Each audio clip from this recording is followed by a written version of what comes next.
Chapter 10: How to Build and Manage Teams. Hi, Liam. What are you doing? I'm trying to sort through all of the resumes. There's so many great people, I don't know how to choose. Okay, well, I can help with that. Let's talk about how to build and manage an effective team. That would be a huge help. Thanks.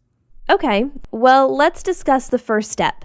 The first hires you make need to be in accordance with each other, not in the sense that they all need to happen at the same time, but in the sense that they all need to be a good fit for each other.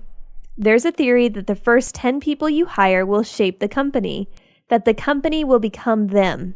They'll have such a large impact on the way the company grows and develops that it's imperative that they be not only right for the company, but right for the team, for the culture you want to develop within the company. That makes sense, as we'll all be working closely. Yes, you're right, and as time goes on, you'll delegate more and more to them.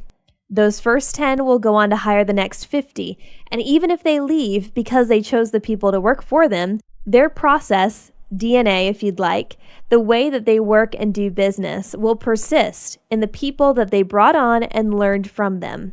You need to be aware that the people you bring into the business now will have an effect forever. That's a lot of pressure. How the heck am I supposed to choose? Well, first, it's always good to make a list of the risks and problems your company might face. Do you think that marketing will be a really difficult issue to tackle? Or will it be processing and scaling? By making a list, you'll then know who you need to hire first. You should definitely look to bring people on board who can mitigate those risks. You may have to pay them more than you'd hoped, but business is all about trading financial risk for product risk. Yes. I'm glad you said that, as I've had an application from the head of product design at a big tech firm. She's really experienced. She's been there for 20 years, and I think she could be a huge asset to the team. The only problem is that hiring her would take up most of my hiring budget for the whole team. It's important not to get wowed by big names. If she's been working at a different company for all that time, then she'll have all her processes and methods cemented in place. That means she'll be doing things her way. And if that differs from your way, then you've made a bad decision. She'll likely be more experienced than you and used to a much different way of working. Hiring her may be exciting and might satisfy investors, but will it do right by the company? As a founder, you need to bring people on board that you can lead, people you can rely on, people who see your vision through your eyes. While experience and expertise is great, you should only hire experts to do expert jobs.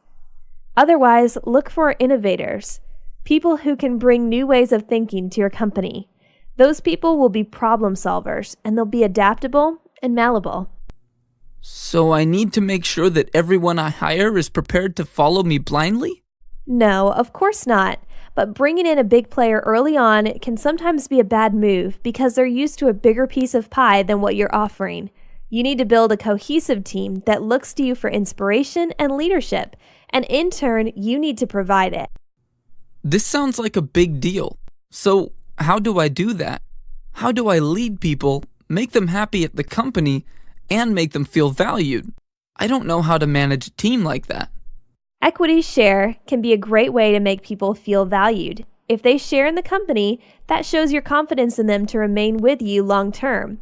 Because it's not a strict salary, the value of their share will scale with the value of the company, so it inspires them to increase the value of their own share by working harder. But how much do I give them? It's a popular choice these days to keep only a small portion for the founders, perhaps only 15 or 20%. Then, for the next 10 hires, 30% to share between them. Then, 30 between the next 50, and so on. It may not sound like much, but if the company is worth $1 billion, it's still a heck of a lot. You said founders, plural. It's just me, though. It may be the case that in these early stages, you stumble across someone who's going to be a great asset to your company, so much so that you feel the company wouldn't succeed without them.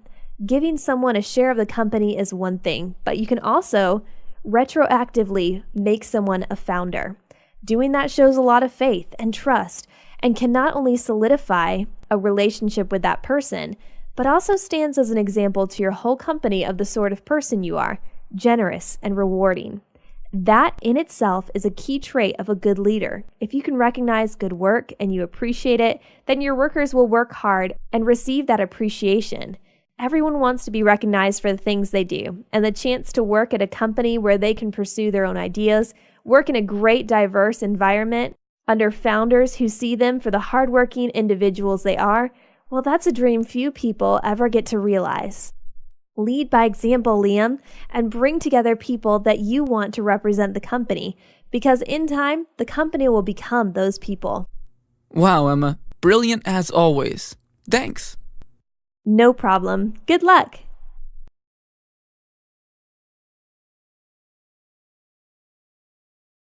Hey, Liam, I've got some questions for you regarding building and managing teams. Are you ready? Sure, Emma. Fire away. Okay. Question 1. What's a reasonable share of the company to set aside for the first 10 hires? A, 10%. B, 30%. C, 50%. D, 70%. E, nothing at all. I remember you said 30% was a good amount, so I'm saying B. That's correct. Setting aside around 30% shows a good amount of faith in your hires, and they'll appreciate the bonus of owning part of a company, too. Next question. Question 2. Why is hiring a big name for a startup not always a good option? A, because they'll be too set in their methods to think in new ways. B, because often they'll require a much larger salary for a job someone else could do. C, because they may already be accomplished and as such not inclined to work as hard as someone who's looking to succeed. D, because they'll not take direction well from someone with less experience. E, all of the above. Is it E?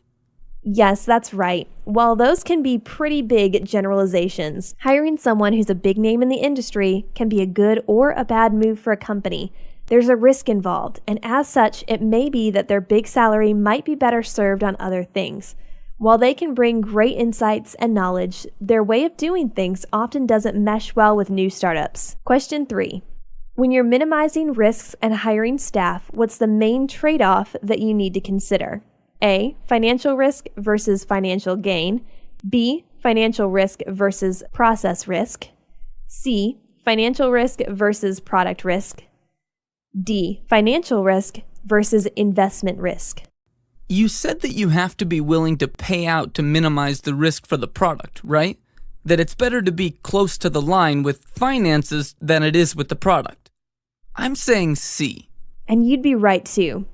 Yes, there's always risk in business, but a great member of the team will be a good investment across the board. Taking an immediate financial hit may spell huge financial gain in the future. Thanks, Emma. My pleasure, Liam.